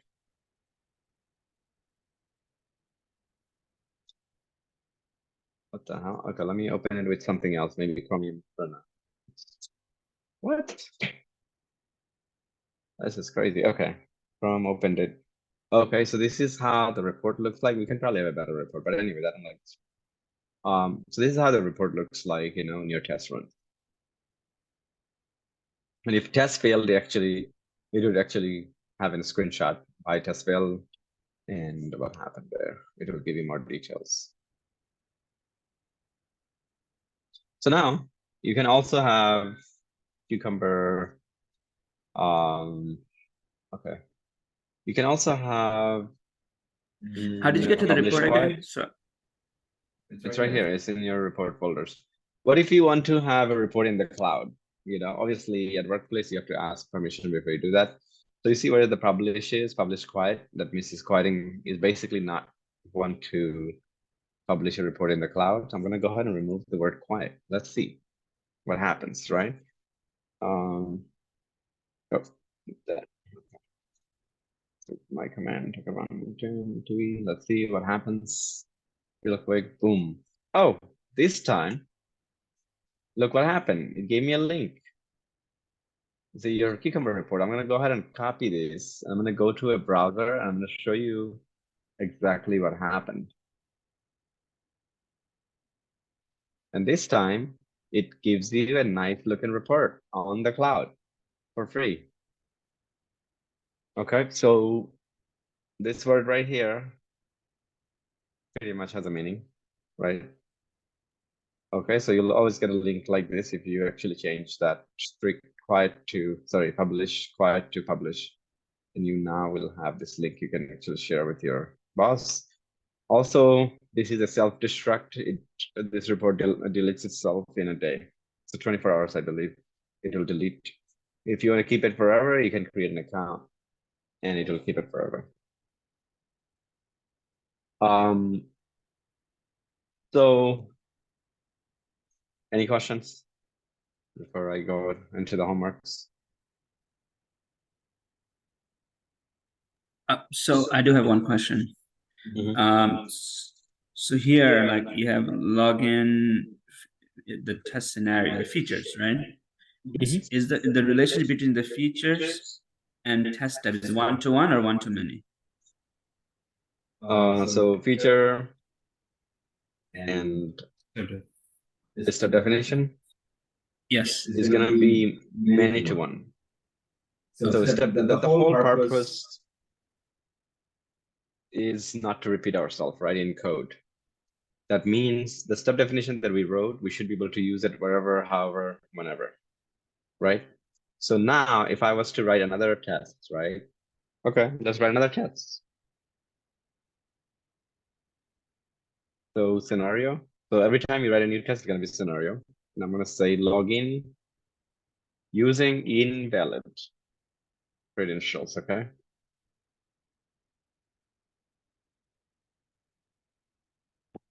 Okay, so now what are some of the steps that I can already use from here, right? So given, and if I say I, it will give me the list of stuff. It should actually give me the list of stuff.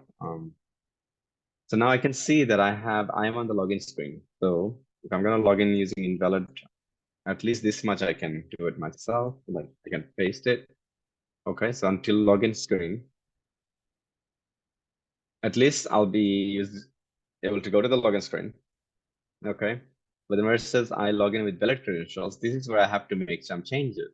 Okay, so I'll go ahead and I'll see how this was done. I'm gonna go into this, and you see submit login form. Okay, I'm gonna go into that, and you see where it says it enters the username, right, and the password, right? It fills it up.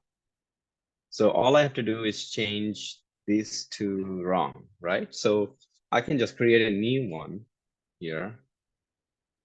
Okay, I can say for the login, I can say submit form with the wrong user credentials, right? So now here I can put like some garbage, right? Username. And then secret should be also something else. Okay. So now we got the wrong username credentials. Okay, I just added this one. All I did is copy. I then just changed this two, right? So I got that. I'll copy this name. I gotta go back in the login steps, and this is where it's a submit form. So I'm gonna say I'm gonna create a new one. I can just go ahead and copy this one, existing one, and I'm not teaching you how to just copy and paste, right? So see invalid, I'm gonna say invalid. I'm gonna change that to invalid. I just gotta change the code to reflect the change. And I can say submit credentials, boom, done. And let's go ahead and fill our tests, right? And then we have to also change this versus I should be, I should not be able to, right? So now I can say something like this when you see like we got all these options. So which one do I need? Invalid one, right? Boom, the one that I just wrote. And then I see what I should be. I'm gonna paste this just to have fun. So this one actually should fail now, right? But I'm gonna change it to I should not be, so that way at least we can check. So I'm gonna go ahead and run it. So our demo, the second one, boom, it failed and it will fail. So in this, at least I can show you what happens when the test fails. You can see error, blah, blah, blah, blah, blah, this and that. If I go to the report, I want to actually open the report now. I can just open the Cucumber report, the one that we created, copy. I'll go back and actually go ahead and not this one, it just gave us a new link. So I'm gonna paste this here. Boom, the test failed, and I can see why that failed. Oh, wow, there's a screenshot, right? So this is just one way for you to see the test failure, but it's a little bit more richer experience compared to just having Playwright by itself, right? Now, remember, I talked about reusability. These two, I was already using. Okay, I already used this one. I can use this every test if I need to. So we see where I should be able to, I should not be, right? So now I have to make sure that I, make the change to maybe make a new one, right? So I'll go to the definition and see how this was written. See, verify after login page. So we want to create something that will go and make sure that it's still, maybe check for the error message, right? So I can say something like, Then I'm gonna type this in. I'm gonna copy paste. Seems like you guys are gonna think that you know, we're just copy pasting everything. So I'm gonna say then I should see error. Error, and then I'm gonna leave the error side blank because I don't know what kind of error that is. So all I can do is something like this. String, remember, we remember this thing. And A is Y and C. And then I can say function, and here I'm gonna say like error message or MSG, whatever the name that I desire to have. And now I can type my step, right? So remember, this string is gonna be dynamic. So I can say await. I have to have like a step definition. So I'm gonna go into the location where I can create this function that will check. So I'm gonna go into like this one right here. I'm gonna create a new one, and I'm gonna say something like this. Okay, so this is where you have page dot blah blah. Remember? So A S Y and C async, verify error message, verify error MSG, and then I'm gonna say message should be error, right? This is the error that it will verify. And now I will say await page dot, right? First, I can wait for selector if I need to, and things like that. So in this case, I can, let's see if I go to this website by myself. What is it, Sauce Lab or something? Yeah, sourcedemo.com. Okay, so I gotta see the locators I need, right? What is Sauce Labs now? Sauce. You see demo.com. What the? Okay, I'll go ahead. It's right there. It's right there. The green one. Okay, there you go. So now I enter like some nonsense, click enter. And all I want to do is verify that this thing shows up or not, right? So now I need a locator for this. I can't just go ahead and do this without it, right? So I'm gonna go ahead and see versus error. The error is the locator, and it contains these words, right? So I can say, I can actually take this test data dot error blah blah blah. Okay, this is my locator that I took, and I'm probably going at light speed. So go back and watch if you need to. So as you can see, my locator is good. I will now copy the locator. I'm gonna go back, and you see where the locators are. Locators are at the top, so I'm gonna go ahead and put it in there. So error, right? So error should be there, and I'm gonna put my locator now. Paste it. Notice is upset because double quote and double quote inside, blah blah. You know, it's too many things going on. So first, I'm gonna do the comma. Second, I'm gonna, anytime I have a double quote, I have to put the slash, backward slash on the front, and it should be good to go. This is one way for you to fix. This is called escape. But if you don't want to bother with this, you can actually go ahead and completely get rid of the quotes. Quote is not a required thing here for locators if you don't want to put it. But I'll put it just in case. Okay, and the other thing, you can also do single code, so you don't have to worry about inside and outside. Okay, so this should work. So just learn how to do escape because you're gonna need this at some point.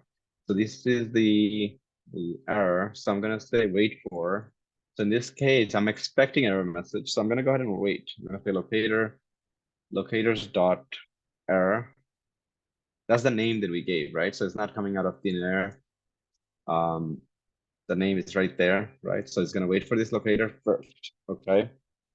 And then I want to grab that, or at least I can say, notice like visible and if I had to do this, right, I can actually also do it that way. So I can say expect, now I'm putting in, you know, and this is from Chai, right? So expect is coming from Chai Most likely, is it coming from J?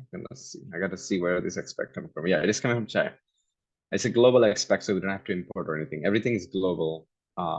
Things that we need all the time, which is a pretty good, way to handle. So now we waited for the error. Then what we can do next is we can basically grab the text, okay, that the error has. How do we grab the text? Remember inner whatever, right? Inner text or something like that. Inner text, I believe inner text, but I can also do like locator API, and I can say I want to grab the. Okay, so I believe inner text, right?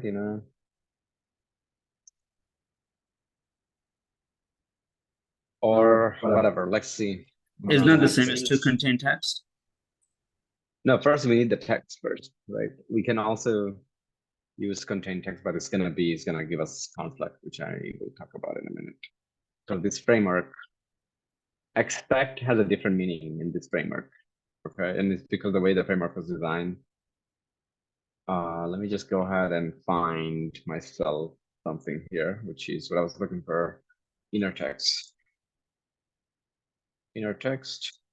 Isn't this Cucumber framework? Yes. So everything else is the same. Cucumber is an extra layer. We talked about it, right? Everything else still the same. For Playwright, you're saying we're clearly using Playwright. I don't know where this question comes from. Okay, so inner text, I need the inner text. So it seems like the method inner text should work right here, just like that. So we did have it. I'm gonna go ahead and for the time being, I'm gonna print it. Okay, I'm gonna print it here so I can see what is the deal with this, right? Console.log. Once I have it printed, I can actually then do whatever I need to do after that, right? So I can say const msg is equal to this. Okay, let's just print the message first. Okay, so verify this. So now I have to call this somewhere so it can actually execute. Go back in here. You see, I should be able to see blah blah. We don't need this. So I'll go back to the definition. This is where we left everything. Remember, I should see the error. So await login page class should have what we just created, right? So verify error message. It takes something, which is the error message string. Remember, we're passing through the value. Right now, it will not do anything. It will just consume the value. It doesn't really do nothing. So it's unused, but at least it will print it for us. Okay. Print the message. Let's go ahead and run it. Before I can run it, I have to replace this with the new step that I just created, and it's called this. Again, this is taking a value, right? Which is like, blah at this moment, right? It's not checking for anything. It's just going to print it. Okay. Then we'll change it to check for something.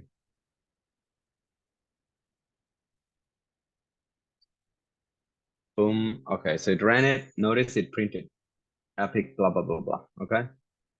So now I'm going to use the assertions. You guys remember assertions? You guys, anybody?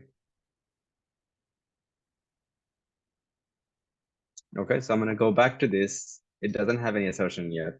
So I can say this is already a text by the time it gets to me, right? So I can say, remember Node.js, right? Dot include. Remember include or contains, something like that, right? Contains, no, include. Includes something, right? So if that includes what we are looking for, which is the error, then it works, right? It works. So if it includes that text, this is going to return true, correct? Because we're checking, right?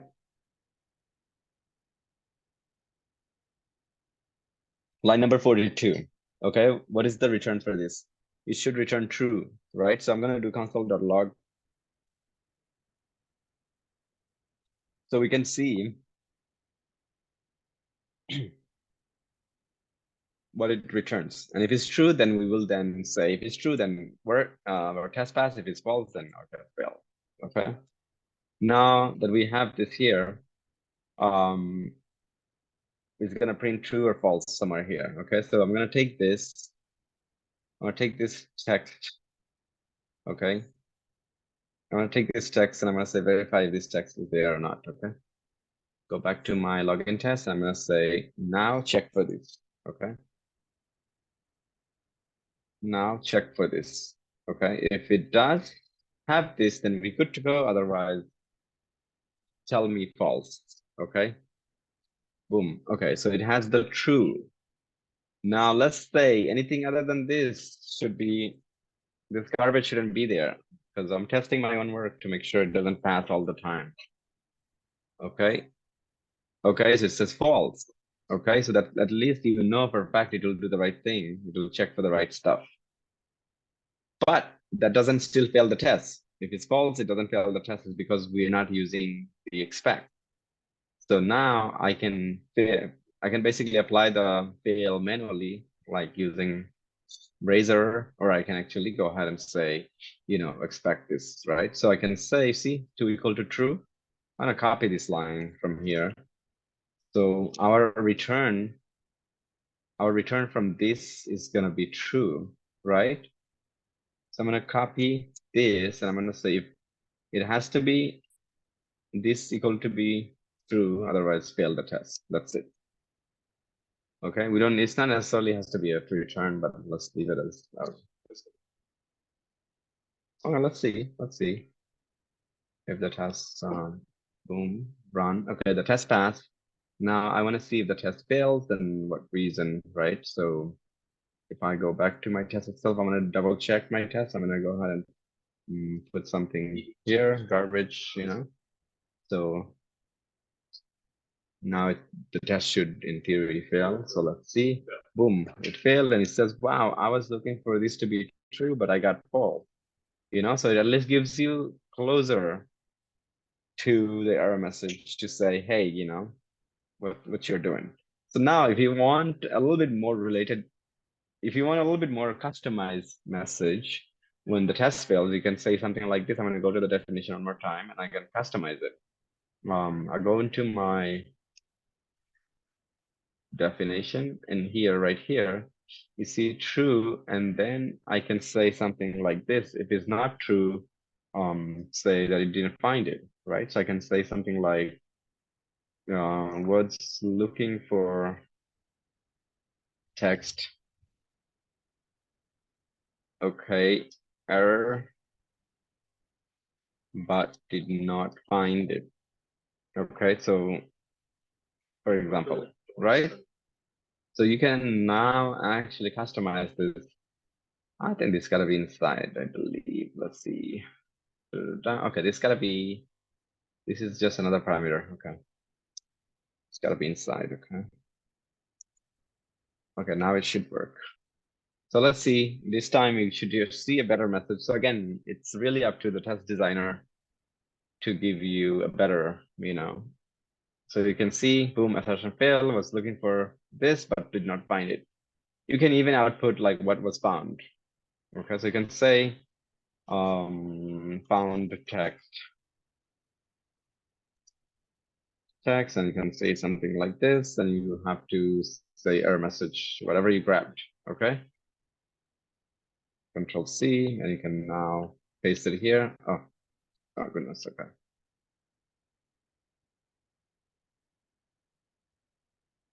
Okay, so now it'll even give you more related error message. And the reason why do you need related error message is because if the test fails ever at some point, your coworker should be able to jump on and say, hey, it's failing because this, and should be able to get to the fix or at least report a bug. So notice this time was looking for this, but did not find it. Found text epic this, right? So this is the text that was found.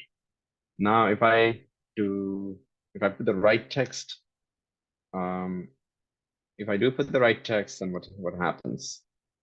It will not complain. It'll pass because that's how you designed your test.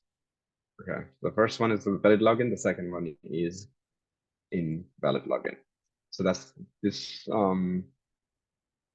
Okay, so far so good, right?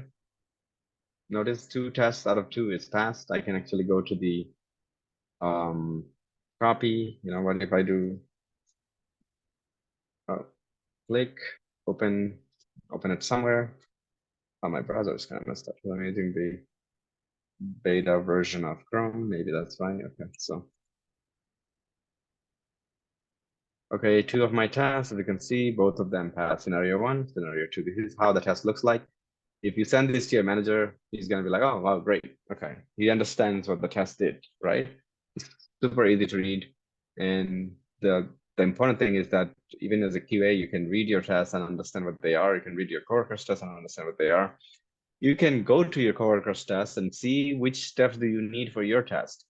So the biggest benefit as a QA is that all these steps that you're seeing, by the time you wrote your 50 to 60 test cases, almost 80% of your test is already done. That means you're going to be able to just rearrange them. You can copy and put them into whatever logical order in order to execute those.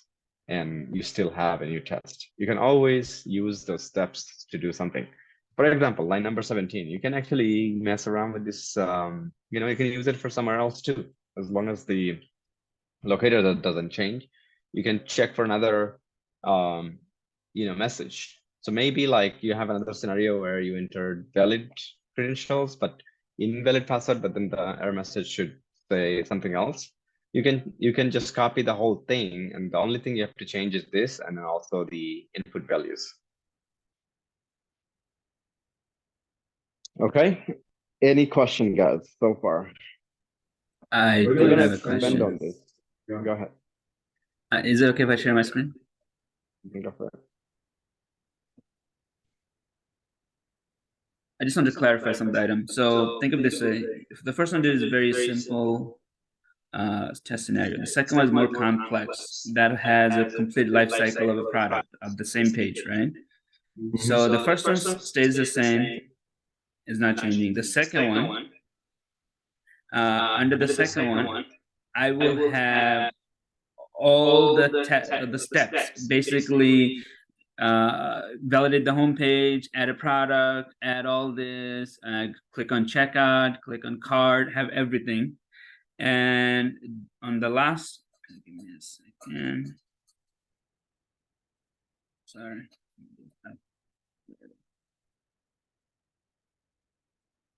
And if we go to the features again, and if we go to the last one, we will have just to validate, right? So I'm basically putting all my steps within maybe within 1 or 2 codes. So what I'm basically asking is that on the feature page, always just a scenario given, when, and then. That's it, right? No. So that's not going to be the case. Okay, so let me explain. We're going to logically put the steps in a way. Let me share my screen.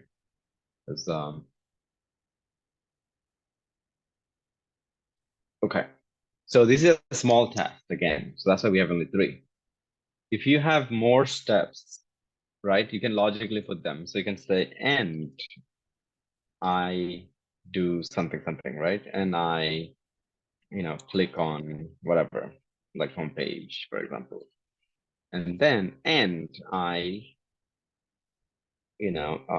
click on a link, whatever, right? And you're going to continue to write those as you need for your test cases. And basically, even after, so these keywords doesn't matter in the order in which they are, right? It doesn't really matter. You can put and for all of them. But usually the best practice is that you put given the first one. If you don't put given on the first one, you're not going to see suggestions. So like, let's say if you have given here and then you write and it gives you whatever available steps that you wrote in the past for you to use, and you can actually choose which one you want, right? So you don't get this selection if you don't write given. This is a bug from VS Code. Okay, so it's nothing to do with us. Got it. So given is basically a must. The rest is optional. I could use and for all of them. Yeah, it doesn't matter. This keyword doesn't change the outcome of your code. Your code is already written, right? Your code that you wrote is there, so it doesn't, this keywords doesn't change anything. You can, so you can see everything here given and when, and then you can change this to and, like, you know, A and D, and all you have to do, you have to make sure you're calling the A and D. That's it. And now it will do the same thing. It doesn't change. You don't have to go back to your test and change everything too. And because, you know, as long as it has a keyword, it should be fine. Okay. Another dumb question. So if you go to login page.js right there. Hold on. Okay. Yes. So since this is a Cucumber framework, right? And also has Playwright, I can use CodeGen to go to all this information, right? Wait.page fill. Yep. CodeGen can be used, but you just have to know which section belongs to what. So see, up until here, you can use CodeGen. Sorry, no. Okay, let me correct you. Everything that we did in the past, if you really learn page objects, you wouldn't have to ask this question. You wouldn't ask this question. So everything that we did with our page object up until here is the same. The only things that are different is the step definition file and the feature file. But everything else can stay the same. Okay. That's the difference.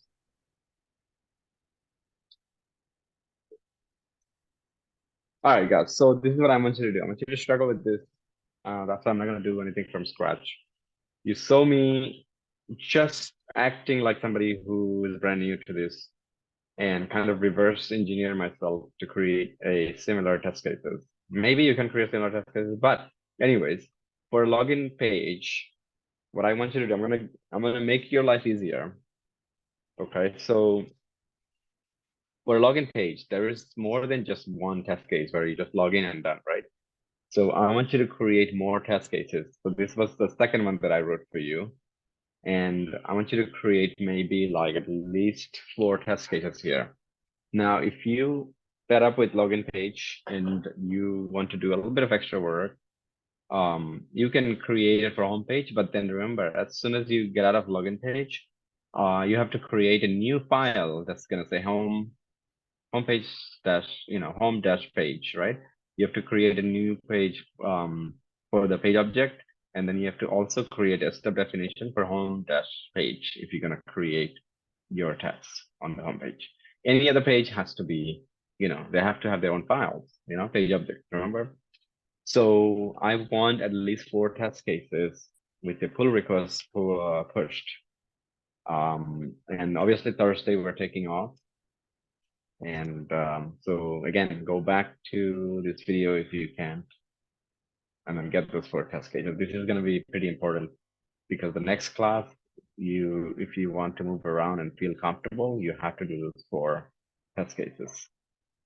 In the meantime, I went over how many people did the homework and didn't do the homework. It doesn't look that good, as of right now. We're very close to, calling, to say that, okay, we're going to start looking for new opportunities and start applying for jobs. Obviously, priority is going to be to those who participated more actively than those who didn't. So, just have to work with me. If I don't have time, it's because maybe somebody with more, active, they were more active in the class, so I'm giving them more time until they get it. Once they are out of the list, then your list will come in terms of placement, job placement. So if you're already working somewhere and you need to get into Playwright jobs, it's gonna be job placement.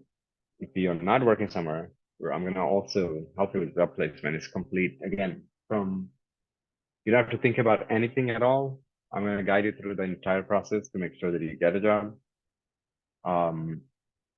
So just do the right things and we're gonna be fine. I'm not spending all my time for the last 3 months for nothing, right? Just do the right things and we will end up getting a job. Okay. I have another question. Go for it. Sorry. So on this test, right? You have the locator and the action in the same file. Do you want to do the same? Do you want us to do the same for the homework, or you want us to split the locator and actions? I want you to see how they wrote the test. I want to reverse it and reverse engineer it, and I want you to do it exactly the same way they did. Okay, to keep it exactly the way they did it. Got it. Yep. Imagine you joined a new company and they ask you to write a test. Do you want to make your life hard by trying to like already conquer the world in day one? No, you just want to do exactly how they have. Just get your work done, move along until you feel like you have enough knowledge and time. You can focus on improvement. Okay. So I want you to start practicing the fact that when you join a team, it's never going to be at your comfort level. It's always going to be different. You just have to reverse engineer it. You have to find out how things are, and then you have to follow that steps and go ahead and create your test and work with that. Okay, so that's how, automation is. You're never gonna join a team and we're like, oh wow, okay, this is what I learned in the classes. Just like that, so I'm good to go. You're gonna join a class, you will feel, sorry, not class, you'll join a team. Somehow you got the opportunity, we did it well in the interview, whatever is the case, and you got it. On your first day, if they go over the framework and they tell you this is how you ship, this is how the things are, you will probably feel like you learned nothing. You will feel like you don't know anything. Just keep that to yourself and give yourself at least a month, because they're not expecting you to start writing code on the day 2, day 3, day 4. So at that point, I'll probably be your emotional support when you join the team or a company, and I'll tell you when to quit and when not to quit, right? Usually I don't support leaving a job unless unless you literally gone crazy, and so I'll probably guide you through the entire process until you feel comfortable to begin with. But just keep that in mind, it's never gonna be same. Okay, guys, so with that said, enjoy your Valentine's Day, and don't think about this. But if you do think about it, just do it right now so you don't have to do it tomorrow. Like spend half a night, whatever is the case, create some test cases, 4 or 5 of them, and then you can still enjoy tomorrow, or you have the weekends. So whatever you choose. All right, see you guys next Tuesday, not this Thursday. Thank you. Thank you. Thank you.